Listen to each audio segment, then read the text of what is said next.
दोस्तों, बैंकों का प्राइवेटाइजेशन होने वाला है और बैंक प्राइवेटाइजेशन से ग्राहकों को कितना फ़ायदा और कितना नुकसान होगा, इस बारे में हम इस वीडियो में चर्चा करेंगे।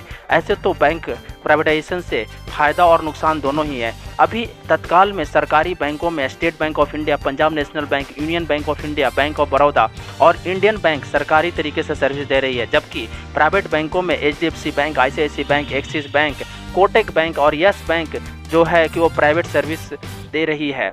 अभी ग्राहकों को कितना फ़ायदा होगा, अभी तो बैंकों का प्राइवेटाइजेशन होने ही वाला है, तो ग्राहकों को आकर्षित करने वाली बैंकिंग सुविधा प्राप्त होगी।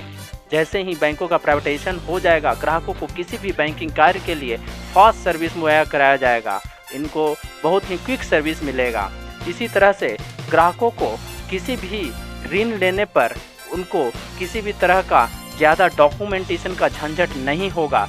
ग्राहकों को किसी भी प्रकार का ऋण लेने के लिए कम झंझट का सामना करना पड़ेगा। साथ ही ग्राहकों को ऋण एवं अन्य बैंकिंग कार्यों के लिए होम सर्विस भी मुहैया कराया जाएगा, यानी उनको यदि लोन लेना है तो बैंक के एजेंट उनको घर पर ही सर्विस प्रदान करेंगे। साथ ही ग्राहकों को अत्याधुनिक तकनीक आधारित बैंकिंग सर्विस मुहैया कराया जाएगा। उनको कई भी तरह का मोबाइल बैंकिंग और ऑनलाइन बैंकिंग की भी सुविधा प्राप्त होगी। साथ ही ग्राहकों को आवश्यकता अनुसार बैंकिंग सर्विस मुहैया कराया जाएगा। उनको ग्राहकों के आवश्यकता अनुसार ही बैंक ग्राहकों के लिए कार्य करेगी। साथ ही ग्राहकों को बैंकों के द्वारा इंश्योरेंस एवं अन्य फाइनेंशियल सर्विस मुहैया कराया जाएगा। कई कार्य जो कि फाइनेंशियल कंसर्न होंगे वो बैंकों के द्वारा ही ग्राहकों को प्रदान किए जाएंगे। साथ ही प्राइवेटाइजेशन के बाद बैंकिंग इंफ्रास्ट्रक्चर में सुधार होने से ग्राहकों को अच्छी सुविधा उपलब्ध कराई जाएगी। इस तरह से बैंकिंग प्राइवेटाइजेशन के बाद बैंकिंग सर्विस के लिए ऑनलाइन मोबाइल बैंकिंग सर्विस की सुविधा में इजाफा होगा और कई प्रकार की अन्य सुविधाएं भी ऐड हो जाएगी। साथ ही ग्राहकों को किसी तरह का नुकसान भी झेलना पड़ेगा, जैसे ग्राहकों को प्रत्येक बैंकिंग सर्विस के लिए ज़्यादा चार्जेस देने होंगे और उनको सर्विस तो क्विक मिलेगी बट चार्जेस अधिक होंगे। अभी ग्राहकों को 500 से 1000 रुपये खाते में बैलेंस मेंटेन करना होता है, लेकिन प्राइवेटाइजेशन के बाद उनको 10,000 से 15,000 रुपये औसतन मेंटेन करने होंगे।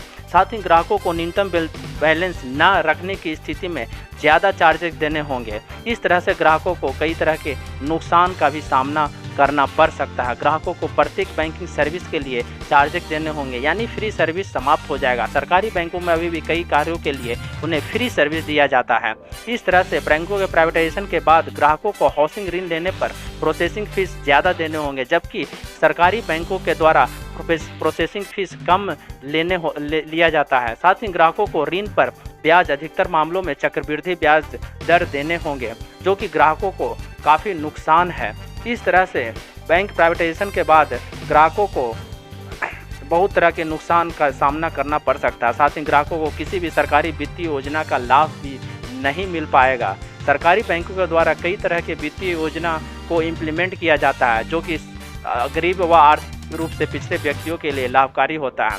साथ ही गरीब व आर्थिक रूप से पिछड़े व्यक्ति के लिए बैंक में खाता मेंटेन करना मुश्किल होगा, क्योंकि मिनिमम बैलेंस मेंटेन करना उनके लिए बहुत बड़ी बात हो जाएगी और साथ ही चार्जेस भी अधिक देने होंगे। ग्राहकों को ATM card, chequebook, mobile banking, internet banking सुविधाओं का लाभ उठाने के लिए अधिक से अधिक चार्ज देने होंगे। साथ ही मिनिमम बैलेंस न होने की स्थिति में उन्हें अधिक चार्ज देने पड़ सकते हैं। ग्राहकों को बैंकिंग शाखा विजिट करने के लिए अधिक दूरी का सामना करना पड़ सकता है। बैंकों को प्राइवेटाइजेशन होने के बाद कई शाखाएं बंद हो जाएगी और इस तरह से उनको डिस्टेंस का सामना करना पड़ेगा। इस तरह से बैंक प्राइवेटाइजेशन से ग्राहकों को आकर्षित सर्विस तो जरूर मिलेगा, लेकिन चार्जेस भी सरकारी बैंकों की अपेक्षा अधिक वसूल किया जाएगा।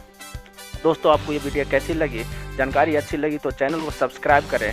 Thanks for watching this video.